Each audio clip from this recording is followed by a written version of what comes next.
네, 안녕하세요. 도사 이승태TV의 이승태 변호사입니다. 저희 이 사건은 지금 일조권 사건인데요. 여러 가지 복잡한 생각들이 들었던 사건이에요. 뭐냐면, 여기가 이제 용산에 있는 주상복합 아파트인데, 상업지역에 있는 아파트예요. 근데 그 앞에 또 당연히 다른 이제 건물이 들어왔겠죠.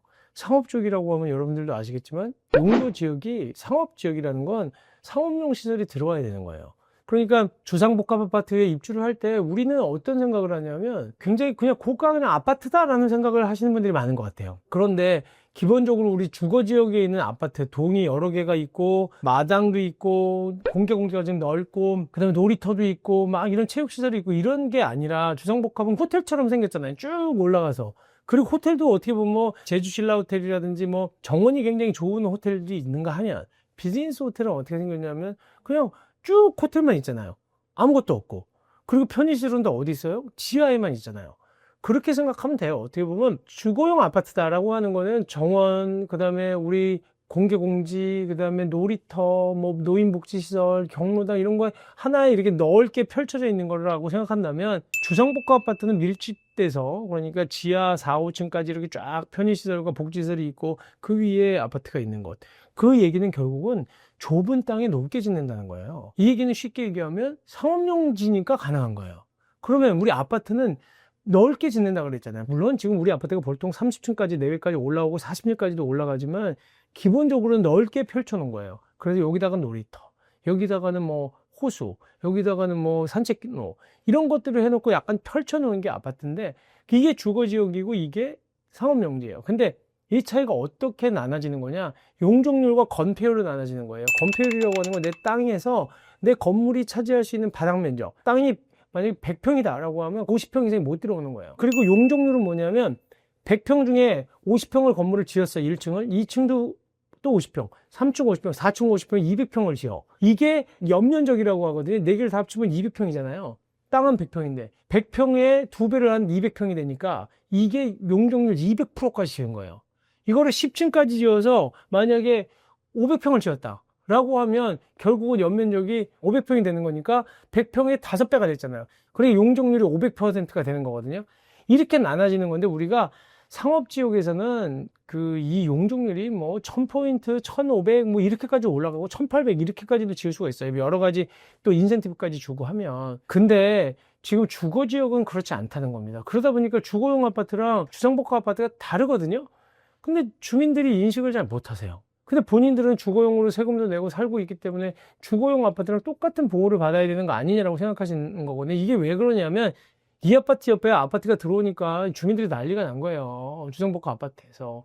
해도 안 되는 것뿐만 아니라 조망 때문에 집값이 몇 억씩 떨어진다. 근데 제가 옛날부터 누누이 얘기 드린 거지만 2007년도에 한강 소송을 하면서 한강 조망 소송을 하면서 이제는 인공적으로 건물을 올려서 확보한 조망에 대한 경관 조망, 한강이나 뭐 북한산이 보이거나 이런 건 인정하지 않겠다라고 공식적으로 법원이 판결을 내렸기 때문에 이건 인정이 안 돼요.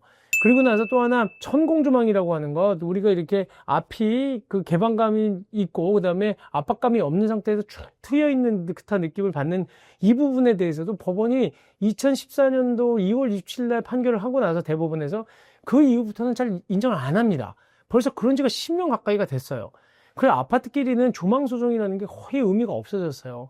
아주 예외적인 경우에 건물이 한 뭐 3, 4층 정도 되는 주택 앞에 굉장히 대단지 큰 아파트가 붙어서 올라갔다. 이런 경우에는 천공조망을 인정해 주기도 하는데 천공조망을 잘 인정하지 않는다는 거예요. 특히 상업지역에서 천공조망을 인정하겠습니까? 근데 이분들이 이제 이 소송을 제기를 하시면서 지금 보세요. 이런 건물이에요. 여기 바로 옆에 붙었잖아요. 근데 이 건물을 봤을 때 누가 일반 아파트라고 생각하겠냐는 거예요.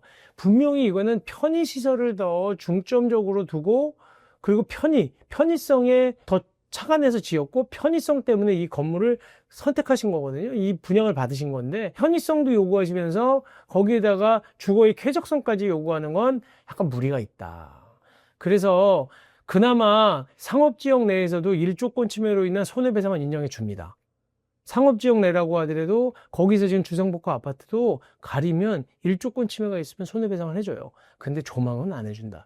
이 판결을 다시 한번 확인한 거예요. 그래서 결국은 이 용산 한남동이니까 여기 비싸죠. 아파트 비싸고 이 주민들도 본인들이 이제 재산권을 침해당했다고 해서 경관조망, 천공조망 침해됐다고 해서 법원을 해서 소송을 진행을 했는데 결국은 한가까지 보인다고 이분들은 또 주장을 하는 건데 여러 가지 이유가 있습니다. 원고 아파트가 지은 지 7년 있다가 들어와서 너무 그렇게 큰 차이가 있었던 것도 아니고 또 여기가 상업지역이고 이런 걸 따져보면 결국은 조망침해, 천공조망, 그 다음에 경과정화 다 인정 못하겠다.